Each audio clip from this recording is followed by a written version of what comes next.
ഞാൻ നാണിക്കാണ്. ഞാനിപ്പോൾ ഉള്ളത് മുണ്ടക്കൈ ചൂരൽമല. പിന്നെ ദുരന്തം എല്ലാവർക്കും അറിയാലോ.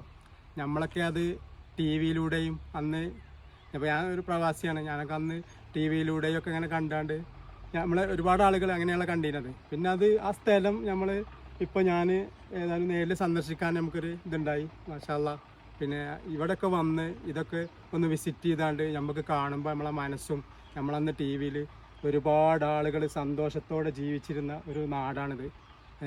സ്വന്തം ഒരു രാത്രി കൊണ്ട് ജൂലൈ 30 ഒരു രാത്രിയിലുണ്ടായ ദുരന്തത്തിൽ സാധാരണ പോലെ നമ്മളൊക്കെ കടന്നുറങ്ങണ മാതിരി രാത്രി കടന്നുറങ്ങിയ രാത്രി 1 മണിക്കാണ് ഈ ദുരന്തം ഉണ്ടാകുന്നത്.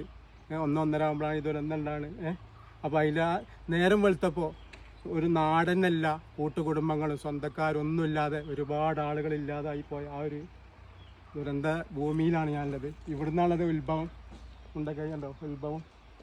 ആകെ ഒരു മൈതാനമായി കൂറ്റൻ പാറക്കല്ലുകളും ഇതൊക്കെ വന്നാണ്ട് ആകെ അടിഞ്ഞൊരു മൈതാനമായി പിന്നെ ഇപ്പോൾ അവശേഷിക്കുന്നത്. അപ്പോൾ നമുക്കൊക്കെ ഇവിടെയൊക്കെ വന്നാണ്ട് ഒന്ന് കണ്ടാൽ നമ്മളെ ആ ഒരു മനസ്സ്, ആ ഫീല് നമ്മളൊക്കെ അന്ന് കാണാത്ത ഒരുപാട് ആളുകൾക്ക് ഇതൊക്കെ ഒരു ഭയങ്കര ഒരു എന്താ പറയുക. അപ്പോൾ ഇതൊക്കെ കഴിയുന്നവരൊക്കെ വന്നൊന്ന് സന്ദർശിക്കണം.